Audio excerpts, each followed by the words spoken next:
सभी प्रियजनों को नमस्कार। आशा है आप सभी स्वस्थ और सुखी होंगे।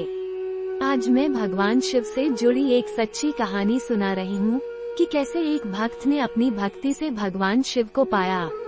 ये कहानी है नंदनार की। नंदनार एक ऐसे शिव भक्त थे जिसे बचपन से ही लगता था कि शिव उन्हें बुला रहे हैं। उनके माता पिता बचपन से ही उन्हें भगवान शिव से जुड़ी कहानियाँ सुनाते थे, इसलिए उन्हें लगता था शिव उन्हें बुला रहे हैं। भक्ति के रूप में नंदनार शिव जी के बेहद करीब आ चुके थे, पर उन्होंने कभी शिवलिंग को छुआ भी नहीं था, क्योंकि वह एक बंधुआ मजदूर थे और समाज में अछूत का जीवन जी रहे थे। बचपन से ही नंदनार को भगवान शिव के प्रति कौतूहल था। बंधुआ मजदूर होने की वजह से उसे शिव मंदिर तक जाने की इजाजत भी नहीं थी। नंदनार के मन में भगवान शिव का विचार उसे एक नई उमंग देता था। नंदनार जहां रहते थे वहां से करीब 25 किलोमीटर दूर भगवान शिव का एक मंदिर था और नंदनार को लगता था कि भगवान उन्हें बुला रहे हैं। वो हमेशा उस मंदिर में जाना चाहते थे, पर एक बंधुआ मजदूर के जीवन पर उसका अपना ही अधिकार नहीं होता। जमींदार की इजाजत के बगैर वो कहीं नहीं जा सकते थे। उन्होंने जमींदार को अनेकों बार कहा, सिर्फ एक बार, एक दिन के लिए उस मंदिर में जाना चाहते हैं, लेकिन जमींदार हर बार उन्हें मना कर देता। जमींदार कहता, खेतों में बहुत काम है, तुम मेरा एक दिन भी खराब नहीं कर सकते हो। जमींदार के बार बार मना करने पर भी नंदनार को शिव दर्शन की इच्छा कम नहीं हुई, बल्कि उनकी भगवान शिव की प्रति जिज्ञासा और बढ़ती गई। उन्हें तो बस एक बार शिव को देखना था कि वह कैसे दिखते हैं। अगले दिन एक नए उत्साह के साथ उसने जमींदार से शिव मंदिर जाने को पूछा, ऐसा उत्साह जो एक बंधुआ मजदूर में बिल्कुल नहीं होता। जमींदार ने फिर मना कर दिया। नंदनार ने कहा, मैं कल जाना चाहता हूँ, मैं आज ही सारा काम पूरा कर लूँगा, बस एक दिन की तो बात है। इस बार जमींदार ने उसकी बात मान ली। जमींदार ने कहा, तुम जा तो सकते हो, लेकिन कल सुबह जाने से पहले तुम्हें 40 एकड़ जमीन की जुताई करनी होगी, तभी तुम शाम तक के लिए जा सकोगे, वरना नहीं। ऐसा कहकर जमींदार वहां से चला गया। नंदनार जानते थे कि एक रात में 40 एकड़ जमीन जोतना संभव नहीं है, इसलिए उन्होंने ये मूर्खतापूर्ण प्रयास किया ही नहीं और रात को सोने चला गया। मगर उस रात भी शिव का विचार उनके रोम रोम में एक नई ऊर्जा भर रहा था।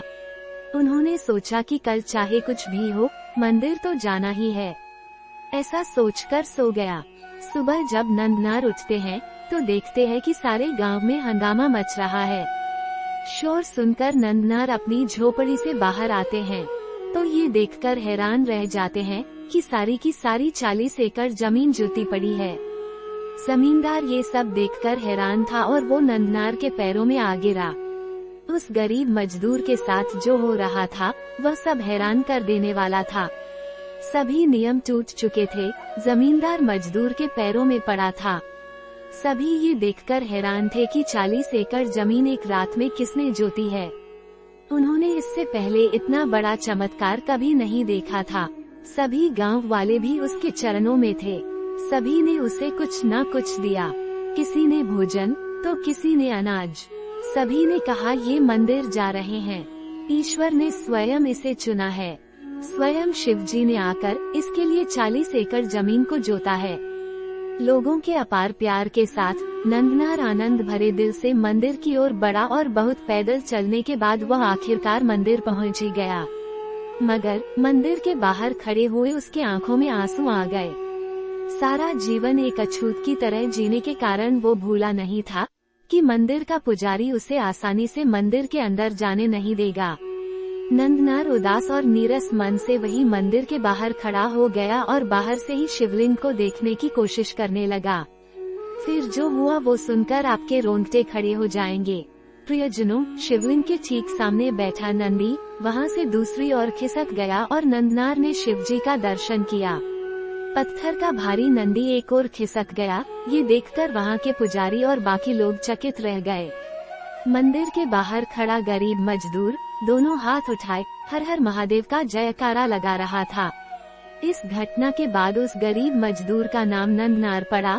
पहले उसका कोई नाम ही नहीं था। उसे एक साधारण बंधुआ मजदूर के नाम से जाना जाता था और इस घटना के बाद वह एक विख्यात संत बन गए। तो प्रियजनों, आज की ये कहानी आपको कैसी लगी? अच्छी लगी हो तो कमेंट बॉक्स में हर हर महादेव लिखें और यदि भगवान शिव में आपकी आस्था हो तो वीडियो को लाइक और शेयर करें। हमारे इस चैनल श्री ज्ञान गंगा को आपने यदि अभी तक सब्सक्राइब नहीं किया है तो तुरंत सब्सक्राइब करें और लेटेस्ट वीडियो का नोटिफिकेशन पाने के लिए बेल आइकन को प्रेस करें। ईश्वर से आप सभी की सपरिवार मंगल कामना की प्रार्थना के साथ धन्यवाद।